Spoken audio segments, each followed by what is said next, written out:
বেতন পাওয়ার পর পরিবারের জন্যই পাঠানো হয়েছে, তো নিজের জন্য তেমন কোনো বাজেট নাই ভাই। নিজের জন্য কোনো বাজেট নাই? না না, নিজের জন্য কোনো আপনার কি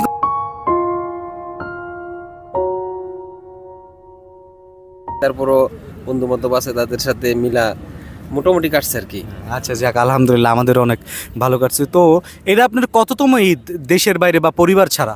এটা আমার তৃতীয় ঈদ। তৃতীয় তাই করেন না? তো নিজের জন্য কত টাকা বাজেট করেছেন এবং পরিবারের জন্য কত টাকা পাঠিয়েছেন মা কেনাকাটা করার জন্য, যদি আমাদের সাথে একটু শেয়ার করতেন। নিজের পরিবারকে খুশি করার জন্য। এটাই সবচেয়ে বড় উদ্দেশ্য, পরিবার ভালো থাকুক। যে আচ্ছা, অনেক সুন্দর বলেছেন। তো মানে খুশি, ঈদ মানে আনন্দ, এটা আমরা সবাই জানি। তো এই ঈদের সময় কাকে সব থেকে বেশি মিস করছেন? বলতে গেলে আমার বাবা মাকে, তারপর আমার ওয়াইফ আছে, ওয়াইফ মাশাআল্লাহ মাশাআল্লাহ, বাচ্চা আছে। বাচ্চা আছে, ওদেরকে সবচেয়ে বেশি মিস করা হয়। তো বেশি বাবা মা, বউ, বাচ্চা এদেরকে মিস করা হয়। তারপরে ফ্যামিলি